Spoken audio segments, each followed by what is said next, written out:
Pele leaned in and said something to Freddie. Don't let them change you. Keep working on what makes you different and what makes you special. It was great advice, but it caused me some problems. But what could change Freddie Adu? Soccer is going to explode, and it's going to be around this kid. We were the Beatles. Everywhere we went, it was the Freddie Show. And with that came the expectation, and with that came the pressure. New episodes of American Prodigy drop Tuesdays from Blue Wire Podcasts.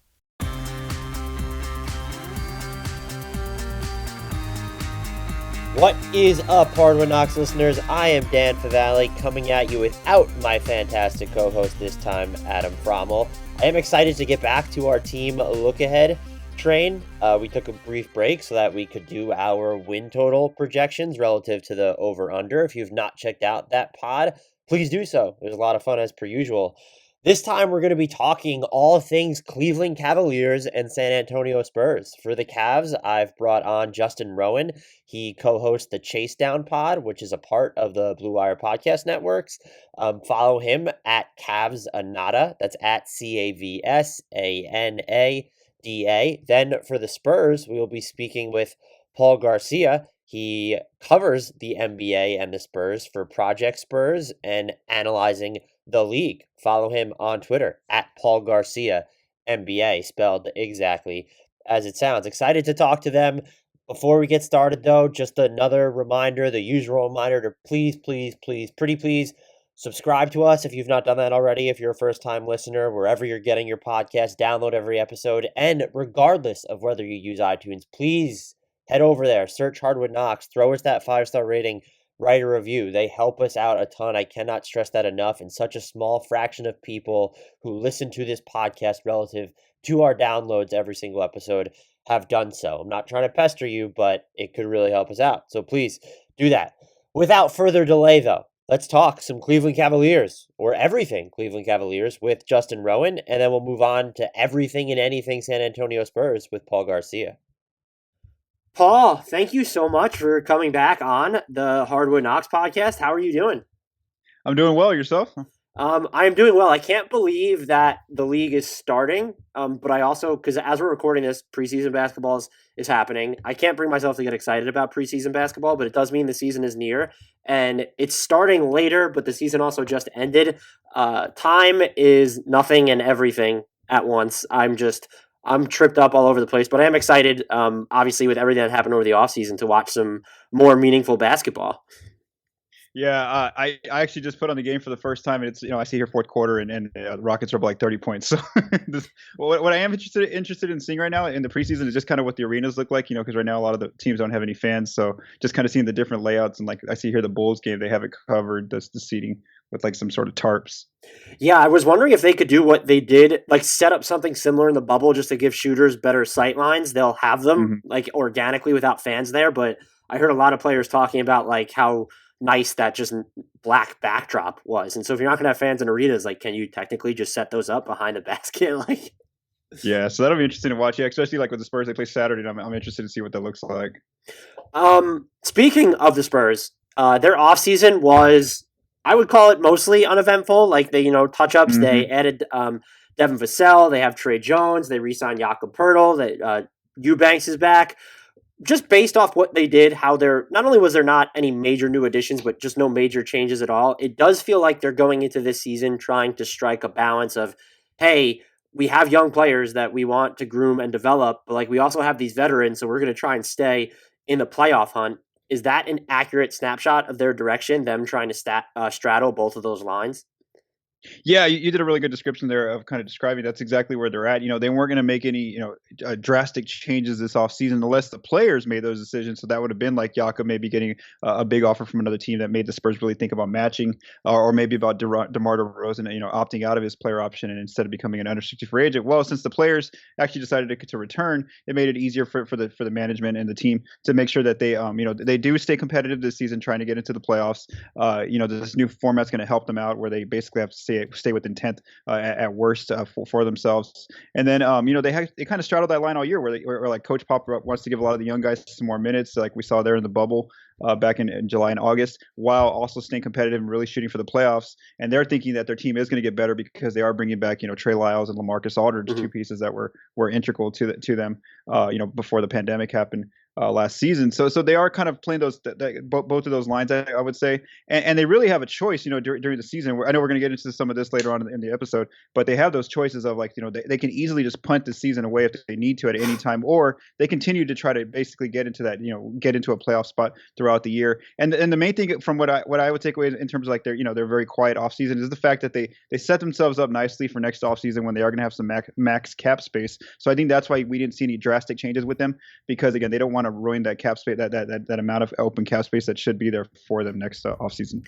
Yeah, and that's also why it's like kind of okay, like because sometimes straddling two lines can be dangerous, but like they're going to reach like an organic reset point, whatever that reset point might entail. When they have 4 huge expiring contracts coming off the books as of right now, in Aldridge, DeRozan, Mills, and Rudy Gay. So like it does make some sense there. I am interested to see if the 2021 free agency class keeps getting worse though, with all these guys that have signed extensions.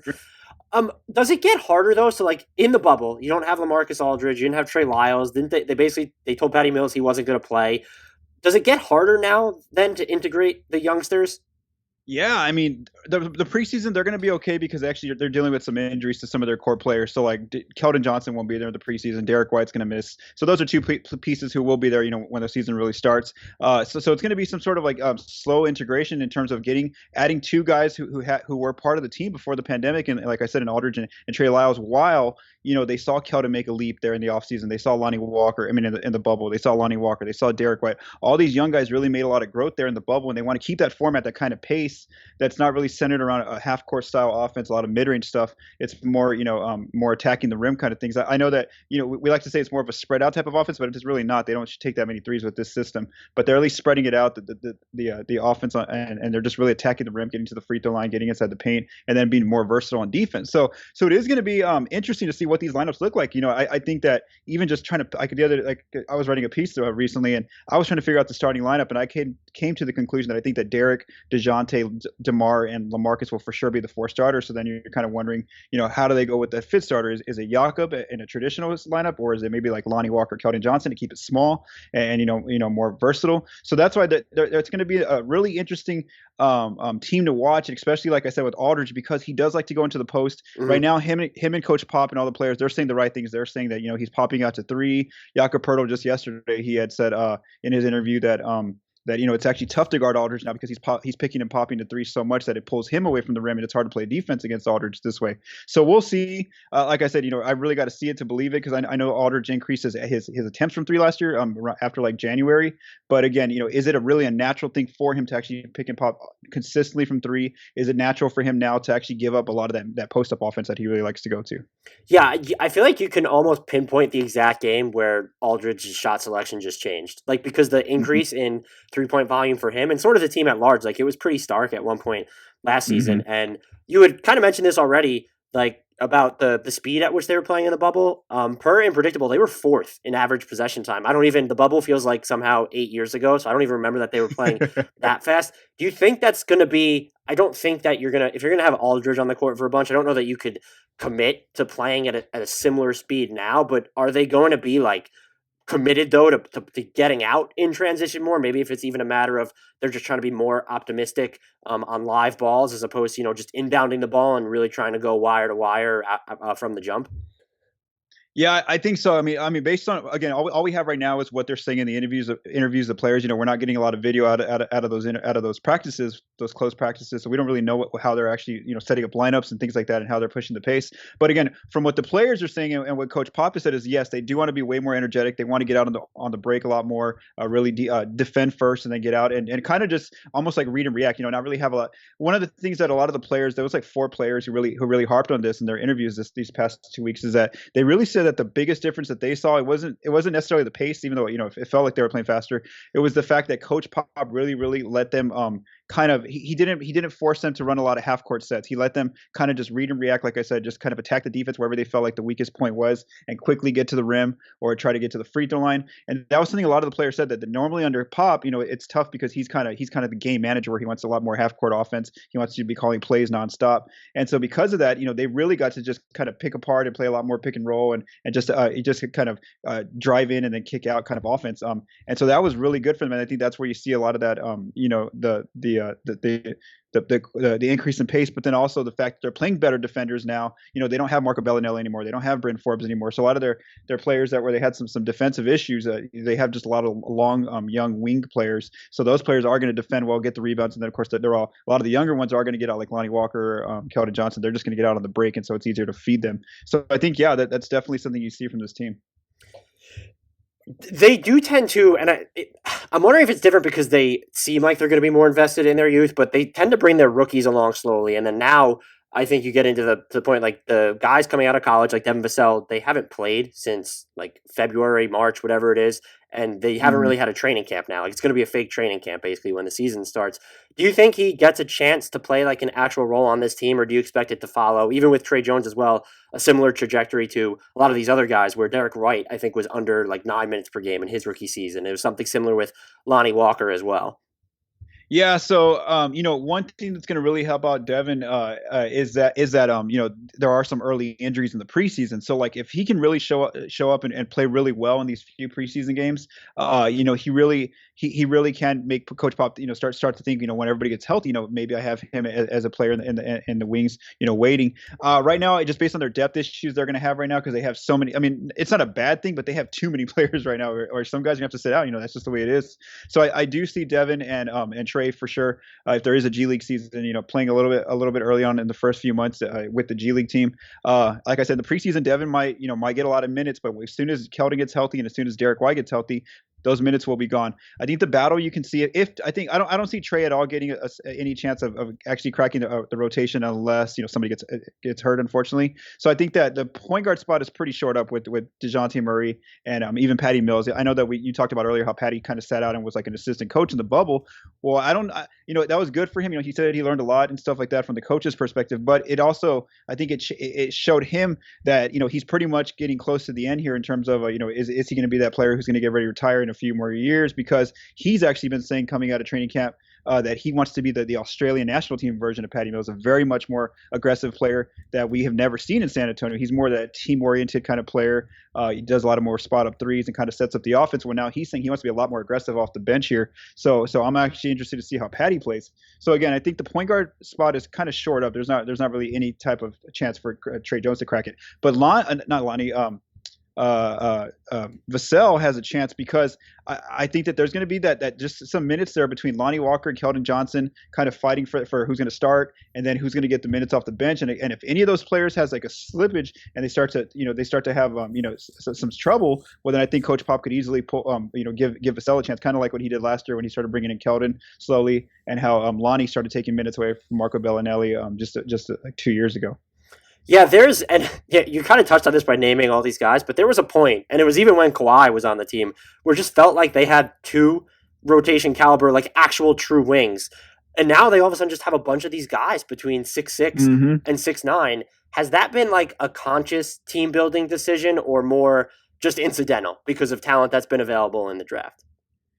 It sounds from what on draft night, Brian Wright, the Spurs GM, he spoke to us on Zoom, and he said that that's kind of what they want now. They want shooting, defense, and length. He said speed, defense, and length, or something like that. He said these four specific words or three specific words, and so I think that's what they've been targeting in the draft, and also maybe next year in the offseason with free agency. That's kind of what they want to continue to do. Is they just want versatility. They no longer want to have those players who can just play one certain position. They want players like we saw in the bubble, where they can play DeMar at the 4, where they can throw Keldon Johnson at the 4, and have like three players who are normally shooting guards or small forwards all in the same lineups together. So I think that's kind of what they're targeting. That's kind of what they want. It was interesting. I was watching. They have another young player coming up. It's going to be tough for him to get minutes, in my opinion, named Lucas Samanic, who they took in the first round last year, and he didn't really get any minutes. But he's like a 6'10" big. but they play him like as if he's a three, like he's a small forward. And I was actually watching their warm up videos, and he was in line with the players who normally play at small forward with like DeRozan and Devin Vassell. So I'm interested also with a player like him who's longer, who's more of a tradition, who you would think of as a big at 6'10", but he's actually playing more of the three right now. I guess, yeah, I mean, you're about to say, because if they're going to use him at the three, it doesn't feel like there would be like any real minutes for him, where at least in the front court, it's like, yeah, you have mainstays in Poeltl, Gay, Lyles, Aldridge, but it does feel just a little bit more turbulent based on age, and then Trey Lyles is like an ultimate wild card, and Jakob Poeltl's never even averaged 20 minutes per game, so if they were going to use him like a 4 or 5, it feels like he might be able to sneak in there, but to imagine him at the three, like I just don't know where the minutes would come from at that point. Yeah, same here. Mm-hmm. So Derrick White, once he's fully reintegrated here, he was molten in the bubble like so many of the other Spurs. You mentioned that you thought he was going to start once he's healthy. Do you still think that that's like the track that they're going to take, or might they still be a little bit protective, I'll call it, of the Murray White minutes? Yeah, I mean that was the cool thing about watching the Spurs all year. That was the cool thing about the bubble, was the fact that Pop just right away threw them both out there together. That was something I thought that would happen from day one. I think honestly, like when we talked about this last year, I think I thought they were going to start together at the time back in October, and it never happened. It was kind of frustrating because after like 20 or 30 games, that it doesn't work. The Bryn Forbes Dejounte Murray combo. Anyway, so to actually see them start, and you saw that Derrick really took a leap there in the bubble, especially with his increase in 3-point volume and just more of his aggressiveness. He wasn't really waiting around. He was just kind of starting off, and then it was almost like he was the opener in the bubble, like to get the offense going, get everybody going, get to the basket. And then it was more DeRozan who was the closer. So that was a pretty good system from what I saw to how it worked. So I think that for sure he is a starter, when he gets healthy. I think that, both of them, I think Pops now saw, he has the evidence, the data to show that, yes, even though, yes, there are going to be some spacing issues on offense, as long as they're playing quickly and, they're both attacking the paint and just trying to get to the free throw line, I think that he's going to continue to keep that type of system with Derrick and Dejounte. And then the thing about Derrick too is, it's very interesting. We were talking about earlier about the free agent class, and he's actually going to be one of the, I wouldn't say premier, but he's going to be one of the top free agents in that group if a lot more players continue to get extensions with their current teams. And he's a player who might also get off the free agent board because the Spurs have until December 21st to extend him as well. Now, we haven't heard any talks about an extension, but again, there could be an extension within the next 2 weeks here to keep Derrick long term. That's one of the, for me at least, the offshoots of the Spurs playing their rookies so little is that I almost forget about their first season in the league. And so like each and every year at the beginning of the offseason when I'm going through the extension eligible candidates, I'm like, oh shit, Derrick White has been in the league for 3 years. It hasn't only been 2. And look, if he plays, even if the bubble is unsustainable, if he plays like that, and he isn't signed to an extension, like that's just the archetype of player where, yeah, he's probably a little bit undersized if you're trying to look at him as a wing, but everything he does for the most part, like that's the type of player that you want. And so there'll be more cap space available next summer, and that just gets to, he could become dangerously expensive from the Spurs' perspective if they don't sign him to an extension. The thing I was going to ask about him though is what is his swing skill? Like the thing that still kind of separates him from being maybe more of a premier player right now. I automatically gravitate towards the off the dribble jumper, but I'm also like 1,000 miles away, 2,000, 8,000 miles away from the situation. So I'm just curious as to what you think his swing skill is. I would say it was that, but he actually, like, again, we don't know if it's sustainable, but he showed that in the bubble where like he was taking a lot more off the jumper threes, especially when defenses would go under on him, and that was the thing is like with no Bryn Forbes there. Because he was hurt at the time, I think they needed some sort of shooting, and Derrick was that player who was a little bit more aggressive. And I would say the main thing for him is just the aggressiveness, long term and consistently. He doesn't play like a player who can put up 20 a night all the time, and I think that's the biggest issue is that he has that capability. We've seen it in Spurs or a different, every now and then, but it's just that it's like he's too I would say like passive in a way, and he just kind of reads the game, and he's kind of getting his teammates involved, and he doesn't do that consistently. Whereas in the bubble, we did see like 6 games there where he was just like really aggressive, like I mentioned, like really getting like 15, 20 points a game pretty quickly, and really just attacking the defense. And I think that's for me, that's the biggest thing is just does he ever want to become just more aggressive and say I can get to the basket as many times as I can try to get there. The one of the they have a ton of players that are just interesting, but Lonnie Walker shot the three ball fairly well last year in the bubble. Felt like he was finishing better, closer to the basket, and then showed just another layer of playmaking. And I think that would be important if you think Derrick White is going to start. Like having more playmaking come off the bench is probably super important for them. What are the Spurs looking from him this season. Again, once he's another guy, I think, who was banged up as well. Is this still a matter of, they'll give him heavy minutes if his shot selection and defensive consistency is better, or are there other things at play here? Is he just going to get a longer, more leeway from the jump here? Yeah, he did say, we asked him, what are you working on? He said he's actually been working on his dribbling. That's the main thing for him, because he noticed that, when he would have to become the primary ball handler, like when a set would break down, that's where he had a little bit of trouble of reading and attacking the defense. So I think that's the main thing for them is that they want him to work on is, be ready to be a spot up shooter still, but when they kick out to you, or if we're in the half court, and the offense isn't going anywhere, and you need to run like a pick and roll, or maybe take someone one-on-one, be a little bit more, have more direction of where you're going with your decision making. So I think that's the one thing that they want him to work on this coming season, and that's something to watch for is his decision making in the half court offense. And then defense. That's why he's out there. He's a really versatile defender as well. And he always knows that if he's not playing defense, he's not going to be on the floor, and that's something that Coach Pop wants from him. And of course, he's one of those players who gets up and down the court, who can, if you get a defensive rebound, he'll be out on the break, ready to finish for the Spurs. And he actually made an interesting comparison of a player he wants to emulate down the road, and that was Jrue Holiday. He says that he worked out with Jrue Holiday over the offseason in LA and Los Angeles, and he says that down the road, when he starts reaching some of his his potential, he hopes that he can be a player like Jrue Holiday, who's a really good two-way player who really harps on defense, but then also has a really good sound game on offense. This is it's tangentially related, but is he going to let his hair grow back out? Like, there were too many awesome haircuts were killed over this offseason. De'Aaron Fox shaved his head. Lonnie Walker cut his hair. Is it going to come back? I don't know. It doesn't look. I actually just he spoke with the media today virtually, and I just watched the Zoom, and he looks like he still has a shaved head. So I don't know if it's coming back. I loved his haircut. But anyway, back to basketball stuff. So holy Keldon Johnson in the bubble last year.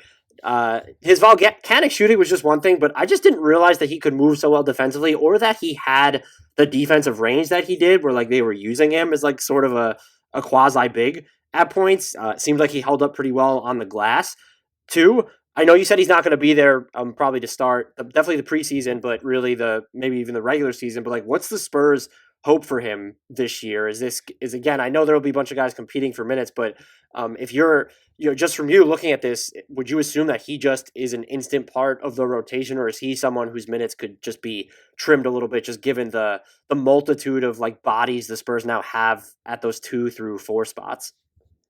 No, he's definitely going to be in the rotation. I think for now, of course, probably off the bench, but I think he's going to be one of those guys who's going to put a lot of pressure on the starters to consistently, play well. And again, I do wonder who's going to be that fifth starter, because if it's like Lonnie Walker, they start small, well, then I think Keldon has a chance during the season to kind of bump Lonnie and take that starting spot from him. So I really feel like Keldon's definitely a big part of their plans coming in.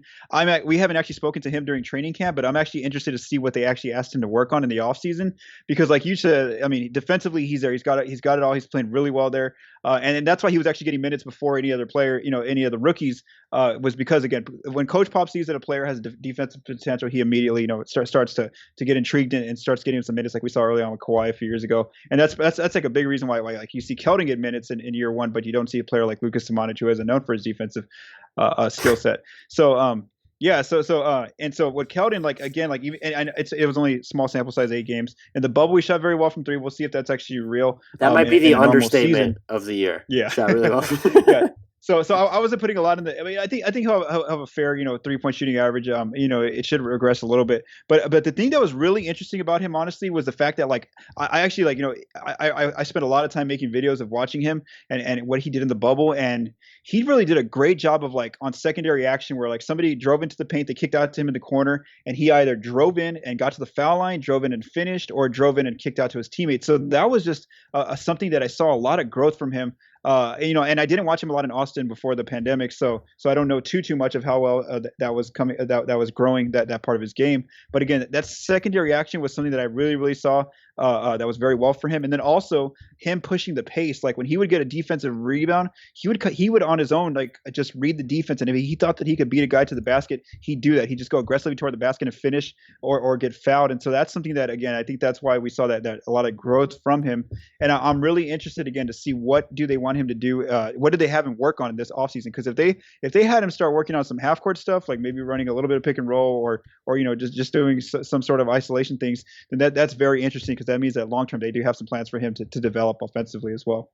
He shot in the bubble. He shot 13 of 21 on drives. I was going back and looking at his shots like while he was there, and that was something that caught me off guard. So I looked it up. He even got to the foul line a bunch, like on those plays. He turned 46 drives into 16 free throws. And then the other thing, does he have like a little bit more of a stop and pop game on the floor? Because he hit I think he took 9 pull-ups in the bubble and he hit 5 of them. And so that's just another little could be added wrinkle in his game where he's probably just best suited as a complement, but it's not just going to be this standstill shooter. There's functional offensive play here. Yeah, I think so. He did a good job, like you said, just popping out a little bit there. Like I mentioned, he a lot of it was where the defense would leave him alone, and so somebody would drive in and they kick out to him, and they're in the corner or on the wings, and so he hit it. But I didn't see any kind of pull up shots. But that's definitely something that I think that he's going to grow with his shot, and again, we'll see how real that accuracy percentage was for him. Will we see him and DeMar DeRozan be used kind of how they were, where it felt I think DeRozan logged some time at the 4 in Disney, and then Johnson, I believe, was definitely there. You have Gay, who could factor in there as well, and I think Lyles could definitely play there with Aldridge, but is going down. I think you already mentioned it, that they could downsize with the starters. Is going that route maybe a way of them helping juggle all the wings that they currently have in the rotation? And if they're not inclined to start games or finish games that way, who do you look at as the wing that's just going to suffer most, at least at the start of the season, aside from Devin Vassell, who you've already noted is just probably not going to have a significant role, period? Yeah, that's an interesting question. I think that a lot of it's going to have to do with matchups, because I think that it would benefit the team to play smaller, like we saw there in the bubble with DeRozan at the 4, Keldon at the 4 at times. But then you're going to have a lot of unhappy players. You got Jakob Poeltl, who's not going to get a lot of minutes. Rudy Gay, Trey Lyles, who else? They just re-signed Drew Eubanks. So that's their problem, is they have a bunch of bigs or 4s, and those, if they go small and it works to go in small, it's going to be tough for a lot of those other players, because they're going to be sitting on the bench most nights for a long time. And so I really think it comes down to matchups. If they play a team who's a lot quicker and who plays a lot more smaller matchups, well, then they'll match up with them and throw DeRozan at the 4 and Keldon at the 4. If they're playing more teams who play more traditional with 4 and 5 players like usual, well, then I think they'll stick with those traditional Jakob, Poeltl, LaMarcus Aldridge type of front court options. As far as what would they close with? I really think that they would want to have either Keldon or Lonnie on the floor in one of those closing lineups, along with they're not going to bump DeRozan or Aldridge out of the closing time. So then I think it's probably their closing lineup is probably going to be a combo of Dejounte, Derrick White, DeMar, and LaMarcus, and then either Keldon or Lonnie is who I would say right now, or maybe Rudy Gay, depending again on the matchup. I did not send this to you, but are we nationally, collectively too low on DeMar DeRozan? I feel I've always been on the lower end of him, and there's something, games are not similar, but I feel he needs to be in a very specific have a very specific set of players around him to be at his best, sort of like Russell Westbrook, and that he's just not the type of player, at least right now, who's worth going to lengths to building around, since the ceiling in that scenario isn't too high. On the flip side, he just averaged over 22 points, shot 54% inside the arc, had a true shooting percentage over 60. He's still a really good player. And I'm only asking this question because I never thought that I'd see, at least right now, I know people don't like player rankings. I tend to like them, I guess, because I'm an author of them at Bleacher Report. But ESPN ranking Tyler Hero ahead of DeRozan. Have we gone too far, off the DeRozan bandwagon? Yeah, I think that it really, he, like you said, it's weird because it's hard because there's some skills that he's just so good at that a lot of players just don't have those skills, and that's his playmaking and his scoring, but his type of scoring is what it is, and I think that's what's not appealing to a lot of fans or even analysts. The fact that he doesn't shoot threes, he takes a lot of mid range, but he really does a great job of running pick and roll and setting up or going 1-on-1 and setting up his teammates, getting to the free throw line, and taking some high percentage shots aside from you just wish he cut down a lot of the mid range stuff. And then, of course, the big factor though is the fact that he just does not take the 3 at all. He doesn't want to even get close to that. So that's I think that's a big part of it. And then, of course, defensively, he still has his lapses, and he's one of the players who has some trouble there defensively. So yeah, I think that it's just tough to rank him because again he has like these really elite skills, but then on the flip side there are these major issues, and I think that's why you always see him ranked so lowly in a lot of these player rankings. But he did have a great season last year, and then especially in the bubble he really did a good job of kind of not being that aggressive at the beginning, being more of a playmaker and letting the young guys kind of like push the pace like you were mentioning earlier and kind of just get attacking and get comfortable. Well, then in the fourth quarter, when the game would slow down in the half court and they really needed a bucket, they would actually go to DeRozan to create for the team or to try to get to the free throw line or then use his mid-range jumper. So I think that if they can kind of adjust the offense that way, where like he becomes like the closer like he was in the bubble, I think that's going to help them this season. And I'm wondering if I think we would need a larger sample size, but if there's something to the effect that if he is kind of used as this like super small four, the types of players that he might be guarding in those situations might make him less of a liability because, I think fours are glorified wings now, but he's pretty strong. He's like 6'6", 6'7", and so if you have him matched up just against someone who's not super explosive and looking to put the ball on the floor as so many twos and threes are, like maybe that's a way to either, if you want to say hide him or just make sure that he's having fewer lapses in the half court specifically. Yeah, and I think also a big part of that was the lineups that they were playing in the bubble. Like like I said, more versatile, younger defensive lineups that helps them because you can like you said, you can kind of switch his matchups up. You can hide him a little bit, and then the problem was before the pandemic, it was DeRozan and Bryn Forbes. So the defenses, I mean the opposing offenses, they would try to target either player, and so that was tough for the Spurs because you couldn't hide two different defenders who have some trouble on defense. Well, now with just DeRozan, he's going to be fine as long as he's not going against like LeBron or Kawhi Leonard. If the elite players aren't the ones that he has to guard, then he's going to be okay. If you can, like you mentioned, like you maybe put him like on a spot up shooter or a player who kind of just slashes and things like that. So I think that it's going to help them out as well defensively. I think that's why we saw their numbers improve a little bit on defense in the bubble.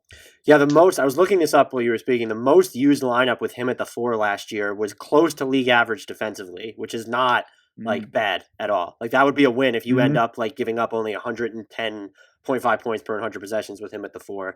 Sorry for that derailment, but the ESPN rankings had made me think of the DeRozan question. What should we watch for at the Dejounte Murray this year? I feel like you could pencil him in or predict that he'll make all defense and feel pretty confident about it if you wanted to. He still feels like, despite shooting a pretty good clip from 3 and upping his catch and shoot percentage, and he like had these moments where it looked like his in-between game was coming along, does he still feel sort of like a mystery box on offense?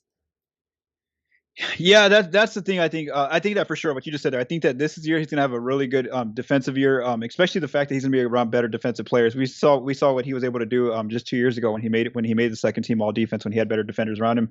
And I think he's going to get back to that. He's going to have like I mentioned, he's going to be able to, because he has better players who can kind of help out. He's going to be able to gamble a little bit more and try to get some more steals and things like that and disrupt passing lanes and not worry about the defender the offense getting away the other player and getting to the basket because he has better help defenders. But on offense, I just don't know exactly where his growth is coming. Like he's made slow growth, especially with his mid-range jumper. That's become pretty consistent now. That's like his go-to bread and butter shot that he really relies on. Like you mentioned, his wide open 3 percentage really did well last year. But again, it's when he was like literally wide open, and a lot of times, the defense, those were just wide open shots. Defenses will leave him open on purpose. And then there would be times too when he was wide open, he would still hesitate. We're just watching him. So I'm not sure exactly where the growth is coming from. I would say, if anything, maybe attacking the rim a little bit more. That's one thing he doesn't do as much, and maybe like to see him do a little bit more. Like I said, like if there's a pick and roll, a lot of times his main thing is just to go to the mid range jumper. So I would say that he does a fair job of setting up the offense and running the point. But I would say I'm eager to see if he gets a little bit more aggressive in attacking the rim this year. He did turn the ball over in transition a lot, I think, in each of his last 2 healthy seasons, if I'm not mistaken. And if the Spurs are going to look to be more opportunistic there, is that something that will concern you about maybe his decision-making there? Or do you think just because he's shown that he can maybe get the Spurs into their sets in more of a half-court style, that's just something that'll be fine in the end? I think it'll be okay in the end because I think he's gonna have better players, quicker players out on the break with him when they start getting out in transition. I think because I can't remember that being a huge issue in the bubble. Maybe that probably was though prior to. So I think that's where a lot of that data might come from. So I think he'll be okay. I do agree with you that he had some turnover issues, especially in the half court at times as well. So that's something to watch as well. You already talked about their closing lineup. Is there like a quirky lineup that you're just hoping they'll roll out at some point this season? Yeah, they're just like maybe like not like a traditional point. Like I mean, really, no. I mean, they kind of do it already with like Keldon, Lonnie, Derrick, and Dejounte. If they could just get those four guys out there, that'd be pretty cool. And then of course, I think that'd be really awesome. If they can get Devin Vassell thrown out there. So just like a bunch of wings, that'll be fun to see. And who knows if like they're playing the Rockets used to be really small, but they were playing a team who plays like strictly just 5 players who are like under 6'10". I think maybe there's a chance for that. I would love to see like their 4 main wings: Derrick White, Lonnie Walker, Keldon Johnson, and Devin Vassell. I call him a main wing, just looking at the future. And then personally, I'd be like, hey, let's throw Rudy Gay out at the 5 and can see what happens. But I'd be okay if it was Aldridge or even Jakob Poeltl in that situation. I want to see the 4 wings. I would even be, if you wanted to get like super weird, just because Dejounte Murray has like the size of like a basically wing, like let's go 5 wings. Like, hello, Keldon Johnson and Lonnie Walker, welcome to playing the 4 and the 5. That might be like the anti-Popovich lineup, but they just have so many different wing combinations that intrigue me. It's really amazing. It just feels like a couple years ago, like this just wasn't the case. Yeah, for sure. And and the thing is, like, that's the thing that again, there's not that many marquee free agents out there for next year, but that's the thing is, like, any free agent, if they're going to try to throw an offer at, they're going to say, we have this young group of wings who maybe just needs like a main playmaker, and so this could be like the team that you build around. So we had kind of touched upon this before, but so we have Aldridge, DeRozan, Gay, and Mills. They're all on expiring contracts. And while the Spurs are trying to straddle 2 lines, if we get to a point where it's the middle of the season and maybe they're not out of the playoff race, but they're not like firmly in it, like maybe they're more so in the play-in spot chase than the actual postseason, like going for a top 7 or top 6 seed, whatever they want to try and do you think they become open to kind of moving whatever of those vets that they can? Or do you think that the flexibility they're slated to have this summer is going to be more important to them? And it's not, I'm not even looking at it as like they're trying to tank, but with some of these larger deals, like they go from like, Mills being in the like medium end, with Gay being in the medium end, to DeRozan and Aldridge, who are larger. Like there might be situations where either teams want to clear their own cap space for 2021, or they're just really hurting because of, losing the revenue from everything that's happened amid the pandemic. Perhaps they're willing to attach assets to these longer deals that maybe don't necessarily fit the Spurs' timeline or vision, but just net them another asset to move forward with. If, again, they're not firmly in, like, let's say a top 6 spot or top 7 spot around the trade deadline, do you think that's something they consider, verge on being aggressive with, or do you more so expect this to be mostly the team that they're finishing with, unless this becomes a situation where, maybe the Spurs are out of it and contenders come calling where it's an expiring contract for an expiring contract, and that expiring is also coming with an asset because Gay or Mills, maybe even Aldridge or DeRozan, like they could be viewed as like real assets to teams.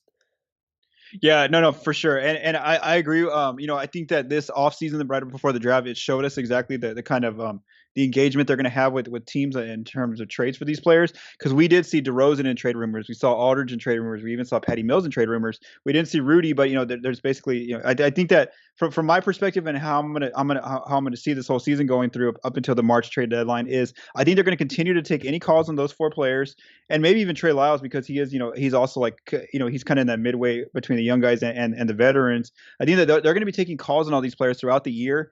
And again, if there's a deal there for them, I think that they might make it. Now, like you said, if they're actually playing well and they're maybe like a top 6 or 7 seed, and it looks like they are going to the playoffs, they're pretty comfortable with that. Well, then I think they're way more hesitant to make it kind of a deal if it's a good deal. But if they start falling apart, and they're maybe like a 9th through like 12th range, well, then I could see them. Then yeah, if there's a good deal out there for them to get some assets because they know these players probably aren't going to come back next year, I think that they would really evaluate those kind of scenarios. So I think that all year we are going to see their players, these 4 players, tied into different trade rumors. I feel like that's been DeRozan for the last 2 years, right? Is like that's just been the name that's been coming out.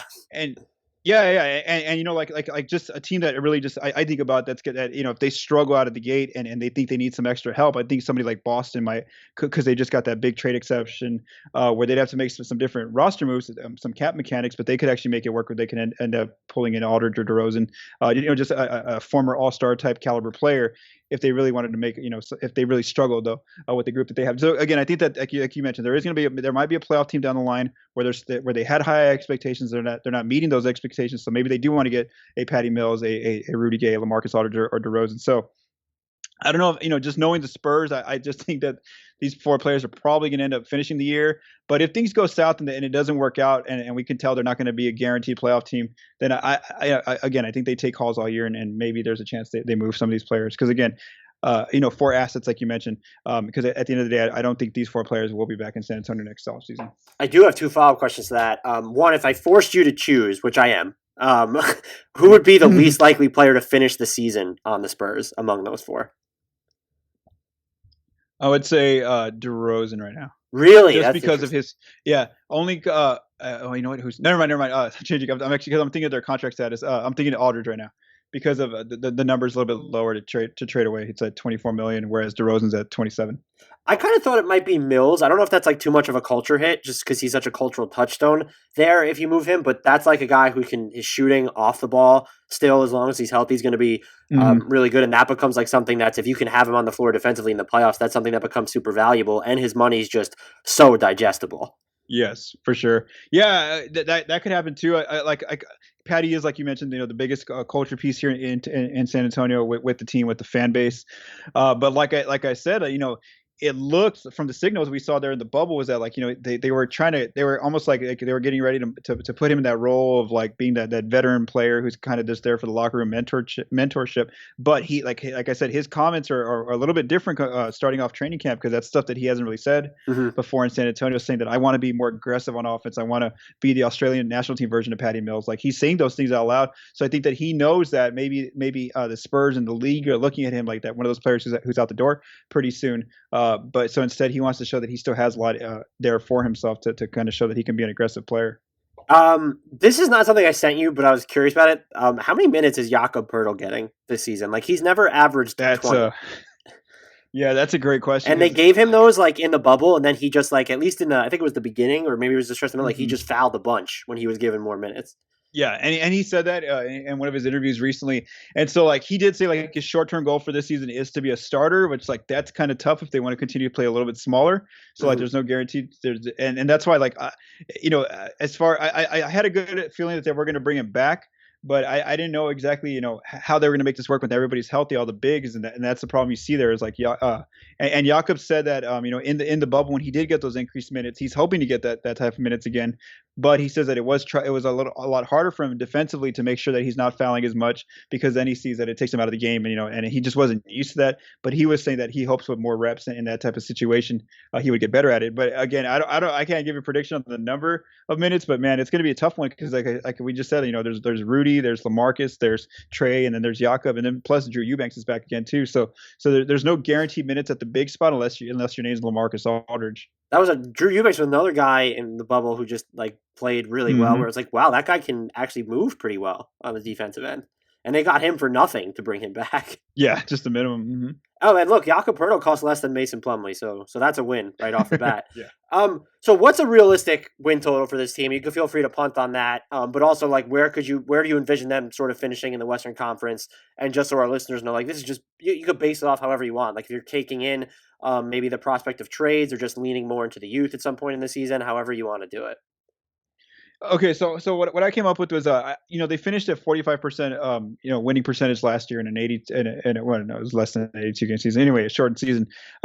So I would say I do expect this team to be better than what they were last year. So I would say raise that to about 48%. So then when you tie that to a 62 or 72 game season, I'm predicting right now 34 wins for this team. So again, 34 wins is what I'm seeing. I saw that Bovada had their over under at 29.5 wins. So wow. So I'm taking the over there against Vegas.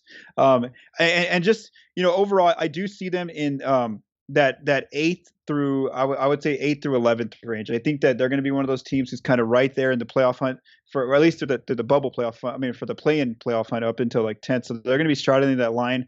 I don't know yet exactly, because like I said, I'm not sure exactly how this team's going to work out with LaMarcus and Trey Lyles back. I really feel that if they go back to that type of style that they had before the pandemic, where they want to give a lot more half court offense and run their post ups and their pick and pop mid rangers, and it's not the speed and the pace increase like we thought, or the versatile lineups being played, then they could regress and get a little bit worse than what we saw in the bubble. So that's why I'm not so totally on this team just yet. So that's why I would say about 8th to 11th is my projection right now. The range of outcomes for any team that hasn't steered itself out of the playoff race in the West right now is just wild, because I think The Thunder and the Kings were the only two teams that I think have so far punted on that. Maybe the Kings aren't fully there, but after letting Bogdanovich walk, I think that they're eventually going to get to that point. They have all those expiring deals. They'll move them. You can maybe talk yourself into like, I don't know that Minnesota will get to that point, but I think you can talk yourself into them being bad. Maybe even the Grizzlies just, they're missing Justice Winslow.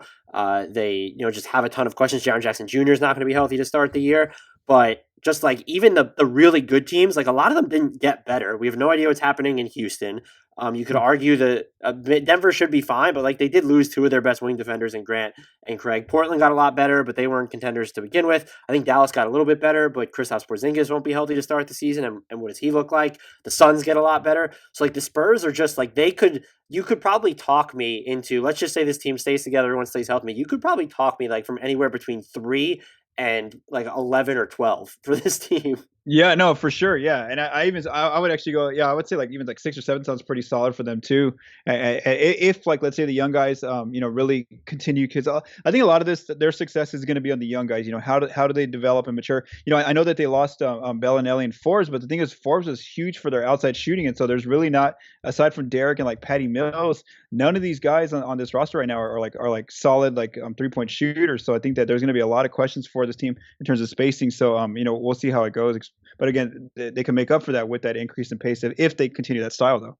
I think I'd be right around your win projection too. Like you have them at, if it was an 82 game season, you have them at roughly a 39 win pace with 34 games, and that feels right. I guess if the over under is so low, that just odds makers have to be like accounting for a probable like, I don't want to say tear down, but they're either moving some of the veterans or they're just, maybe the veterans aren't playing as much and they're leaning fully into their youth movement, because I think, would you say it was 28, 29? Like that just feels really low for this team, because that's a 33 win season essentially. And again, that just feels, if they're going to be relatively healthy, that feels super low.